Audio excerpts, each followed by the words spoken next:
बिस्मिल्लाहिर्रहमानिर्रहीम। अस्सलाम वालेकुम। किचन विद कुलसुम में मैं हूँ कुलसुम। वेलकम करती हूँ आपका अपने यूट्यूब चैनल पे। उम्मीद करती हूँ कि आप सब खैरियत से होंगे। तो आज मैं आप लेकर आई हूँ माश की दाल की एक बहुत ही क्विक और इजी रेसिपी। बहुत सिंपल रेसिपी है, जल्दी से बन जाती है। तो चलिए शुरू करते हैं इस रेसिपी को बनाना।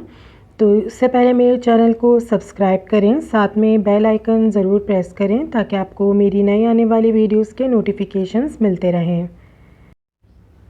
तो इस झटपट बनने वाली रेसिपी के लिए हमें सबसे पहले माश की दाल चाहिए। माश की दाल को मैंने धो के अच्छी तरह और भिगो दिया था 1 घंटे के लिए। तो ये 1 कप माश की दाल ली थी मैंने, और अब इसको मैं एक पतीली में डाल दूँगी। और ये जो पानी था जिसके साथ मैंने भिगोई थी दाल, वो भी मैं इसके अंदर ऐड कर दूँगी। इस रेसिपी के लिए हमें बहुत ज़्यादा इंग्रेडिएंट्स नहीं चाहिए और पानी भी हमें बहुत ज़्यादा नहीं चाहिए इसमें। तो इतना ही पानी चाहिए जितना दाल हमारी अच्छी तरह गल जाए, लेकिन दाल गलने के बाद टूटे नहीं और बिल्कुल साबुत रहे।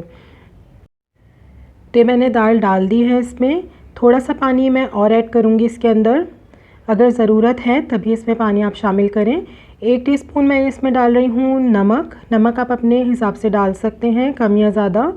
ये 4 मैंने लौंगे इसके अंदर शामिल की हैं, और ये 5 से 6 मैं इसके अंदर काली मिर्चें डाल रही हूँ साबुत। इससे ये बहुत अच्छा इसका दाल का एक मज़ा आएगा लौंगों से और काली मिर्चों से। और बस अब इसमें कुछ और हमें नहीं डालना। अब इसको बॉईल करना है अच्छी तरह से ताकि हमारी दाल अच्छे से गल जाए और पानी खुश्क हो जाए। पानी मैंने बहुत कम लिया है, अगर ज़रूरत पड़ी तो फिर इसमें और पानी हम ऐड कर सकते हैं। तो ये देखें 10 से 15 मिनट हो गए हमारी दाल को पकते हुए। तो बिल्कुल हमारी दाल गल चुकी है अच्छे से और पानी तकरीबन इसका खुश्क हो चुका है। थोड़ा सा पानी अभी इसके अंदर है, तो इसको हमें ज़ाया नहीं करना, फेंकना नहीं है, बल्कि इसमें हमें दाल को और मज़ीद पकाना है, दम पे रखना है। जब हम दम पे रखेंगे तो इसको पानी को बिल्कुल खुश्क हो जाएगा। ये दाल ज़रा खुश्क अच्छी लगती है। तो अब इसके लिए हमें एक तड़का बनाना है प्याज का। बिल्कुल सिंपल इसका तड़का बनेगा और तड़के से ही इसकी जो असल जायका है वो हमारा दाल का निकलेगा, फ्लेवर्स उससे ही आएंगे। तो एक कढ़ाई में मैं 1/4 कप ऑयल ले रही हूँ। इस रेसिपी में ऑयल थोड़ा सा ज़्यादा लगता है और अच्छा भी लगता है ऑयल। तो अब इसमें मैं एक प्याज ली है मैंने, जो कि स्मॉल साइज़ की है, जिसको मैंने स्लाइस में काट लिया है, वो इसके अंदर डाल दूँगी ऑयल में। और इस प्याज को मैं अच्छे से ब्राउन कर लूँगी। तो देखिए प्याज हमारी ब्राउन हो गई है। मैं इसको अलग रख दूँगी। दाल भी हमारी बिल्कुल अच्छी तरह गल चुकी है, पक चुकी है। थोड़ा सा पानी अब भी इसके अंदर है। तो अब इसके अंदर मैं थोड़े से हरे मसाले ऐड करूँगी, क्योंकि ये हरे मसाले वाली माश की दाल कहलाती है। तो सबसे पहले मैं इसमें अदरक डाल रही हूँ, जो कि मैंने जूलियन कट कर ली है। ये 2 हरी मिर्चें हैं जिनको मैंने स्लाइस कर लिया है। अदरक आप इस दाल के अंदर ज़रूर ऐड करें।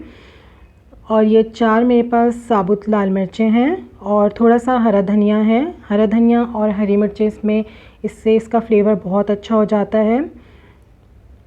अब ये जो तड़का हमने तैयार किया था प्याज का, ये भी इसके ऊपर मैं डाल दूँगी अच्छी तरह।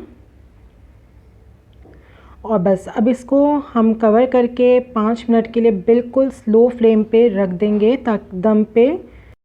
और 5 मिनट बाद हमारी ये दाल बिल्कुल रेडी होगी। तो ये देखें दम आ गया है। 5 मिनट हमने इसको रखा था। अब ये सर्व करूँगी मैं इसको। तो ये देखें ऊपर से मैंने थोड़ी सी ब्राउन प्याज हरे धनिए से इसको गार्निश कर दिया है। ये बहुत ही सिंपल लेकिन बहुत ही मज़ेदार लगती है ये दाल, तो इसको ज़रूर ट्राई कीजिएगा। और ये थोड़ी खुश्क अच्छी लगती है, गीली गीली अच्छी नहीं लगती। तो इसको रोटी के साथ या नान के साथ आप सर्व करें। तो अगर रेसिपी पसंद आई हो तो लाइक करें, शेयर करें और मेरे चैनल को ज़रूर सब्सक्राइब करें। साथ में बेल आइकन ज़रूर प्रेस करें ताकि आपको मेरी आने वाली वीडियोस के नोटिफिकेशंस मिलते रहें।